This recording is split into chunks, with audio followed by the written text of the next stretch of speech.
नमस्कार, फाइटर समाचार में आपका स्वागत है। पेश आज 17 दिसंबर शुक्रवार दोपहर 2 बजे राजस्थान की खास खबरें। बांग्लादेश मुक्ति के समय हुए भारत पाकिस्तान के युद्ध में 31 दिसंबर 1971 तक शहीद हुए सैनिकों के आश्रितों को भी अब राजस्थान सरकार सरकारी नौकरी देगी। अब तक 1971 के युद्ध में शहीद हुए सैनिकों के परिजन सरकारी नौकरी से वंचित हैं। इसके लिए सरकार नियमों में बदलाव करने जा रही है। शहीद सैनिकों के आश्रितों में अब रिश्तेदारों को भी शामिल किया है।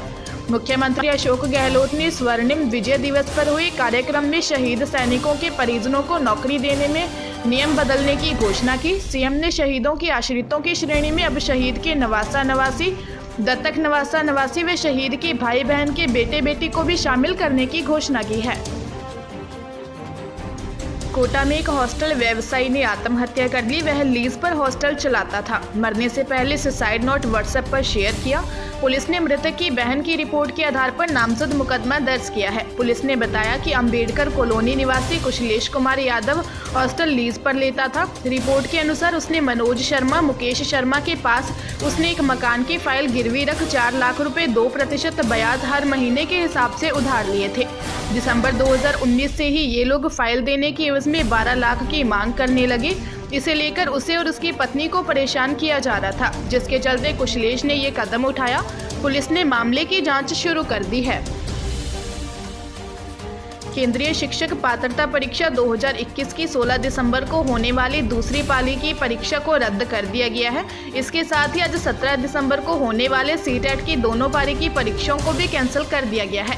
कैंसिल हुई परीक्षाओं को सोमवार को करवाया जाएगा। सीबीएसई की सीटेट की परीक्षा के दौरान लिंक फेल हो गया था, जिसके चलते कंप्यूटर नहीं खुला। परीक्षा रद्द होने पर छात्रों ने केंद्रों के सामने हंगामा भी किया। सीबीएसई की तरफ से सीटेट की परीक्षा रद्द करने को लेकर एक नोटिफिकेशन जारी किया गया, जिसमें गुरुवार को दूसरी पारी की परीक्षा और आज शुक्रवार को दूसरी पारी की परीक्षा को स्थगित करने की बात कही गई है। बता दें कि सीबीएसई इस बार सीटेट की परीक्षा को 2 फेज में करवा रहा है, जिसका पहला फेज 16 से लेकर 31 दिसंबर तक होगा। वहीं इसकी दूसरी फेज 1 जनवरी से लेकर 13 जनवरी 2022 तक होगा।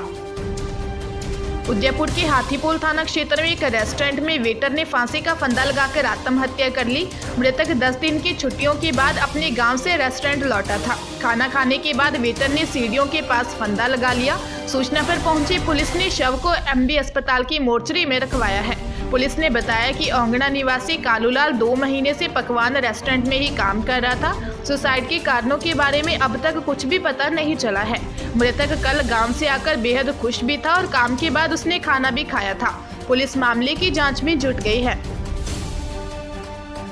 टोंक जिले के बरौनी थाना क्षेत्र के सिसोला गांव में फंदा लगाकर एक युवक ने सुसाइड कर लिया। पुलिस ने पोस्टमार्टम करवाकर शव परिजनों को सौंप दिया। पुलिस ने बताया कि सिसोला निवासी रोहित कुमार ने सुसाइड किया है। वह 12वीं पास करने के बाद निवाई में रहकर एकेडमी में आर्मी की तैयारी कर रहा था। वह गांव आया और कुछ देर बाद ही उसके कमरे में जाकर गले में रस्सी का फंदा लगाया और छत के कड़े से झूल गया। घटना का पता लगने के बाद परिजनों ने शव को नीचे उतारकर पीपलू अस्पताल ले गए, जहां डॉक्टरों ने उसे मृत घोषित कर दिया।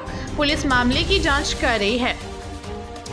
अलवर भ्रष्टाचार निवारण प्रकरण अदालत के विशिष्ट न्यायालय के न्यायाधीश ने यूआईटी के तत्कालीन भूमि अवाप्ति अधिकारी गोविंद सहाय भारद्वाज को अपने पद का दुरुपयोग कर अवाप्त भूमि को अवाप्ति से मुक्त करने के मामले में दोषी करार देते हुए फैसला सुनाया है। इसमें तत्कालीन भूमि अवाप्ति अधिकारी भारद्वाज सहित भूमि को अवाप्त मुक्त कराने के लिए आवेदन करने वाली सुशीला देवी को दोषी करार देते हुए 2 अलग अलग धाराओं में अधिकतम 3 वर्ष के कारावास की सजा सुनाई है।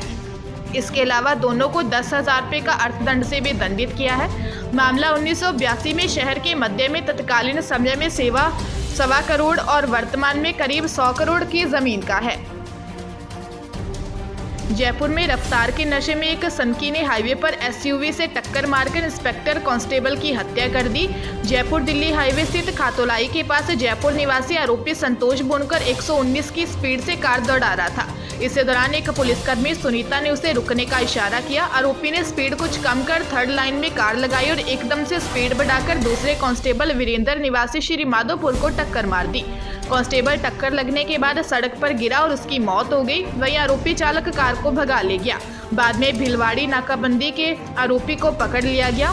कांस्टेबल वीरेंद्र की 2005 में भंदाल निवासी बिंदु से शादी हुई थी। उसके 2 पुत्र 7 वर्षीय अर्पित व 5 वर्षीय आरुष हैं। राजस्थान लोक सेवा आयोग द्वारा सांख्यिकी अधिकारी एसओ आयोजना विभाग आर्थिक एवं सांख्यिकी समीक्षा परीक्षा 2021 का आयोजन कल 18 दिसंबर को किया जाएगा। इस साल की आयोग की यह आखिरी समीक्षा परीक्षा है। परीक्षा का आयोजन अजमेर में ही होगा। आयोग द्वारा इस परीक्षा के लिए शहर में ही 35 परीक्षा केंद्र बनाए गए हैं। परीक्षा एक ही पारी में सुबह 10 बजे से दोपहर 12:30 बजे तक आयोजित होगी। अभ्यर्थियों को परीक्षा केंद्रों पर निर्धारित समय से 1 घंटा पूर्व पहुंचने के लिए कहा गया है। आयोग द्वारा अभ्यर्थियों के एडमिट कार्ड जारी किए जा चुके हैं। अभ्यर्थियों को एडमिट कार्ड के साथ ही आवश्यक पहचान पत्र की मूल प्रति भी साथ लाने के लिए कहा गया है। बांसवाड़ा जिले के कुशलगढ़ थाना क्षेत्र में क्लिनिक संचालक नीम हकीम एक मासूम की मौत की वजह बन गया। सर्दी जुकाम होने पर 10 माह के मासूम को उसकी मां क्लिनिक पर दिखाने लाई थी। तभी फर्जी डॉक्टर ने उसे 2 इंजेक्शन लगा दिए। हैवी डोज को मासूम झेल नहीं पाया और उसकी तुरंत मौत हो गई। बच्चे को मरा हुआ देख फर्जी डॉक्टर क्लिनिक छोड़ भाग गया।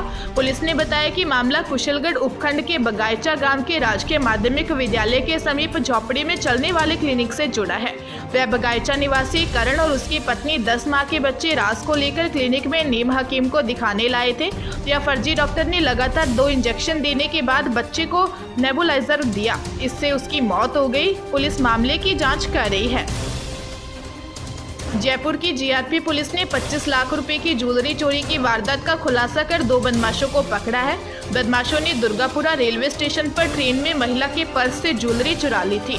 पुलिस फरार तीसरे बदमाश की तलाश कर रही है। पुलिस ने डायमंड व सोने का हार, सोने की 2 चूड़ियां व अन्य जेवरात बरामद किए हैं। पुलिस ने बताया कि मामले में विकास खटीक उर्फ विक्की निवासी दौसा व लक्की चुगानी निवासी जयपुर को गिरफ्तार किया है। उन्होंने बताया कि सज्जन कुमार ने जीआरपी थाने में रिपोर्ट दी थी। उनकी पत्नी सविता दुर्गापुरा स्टेशन में से ट्रेन में बैठी थी। ट्रेन में मौका देखकर चोरों ने महिला के बैग से ज्वेलरी से भरा पर्स निकाल लिया।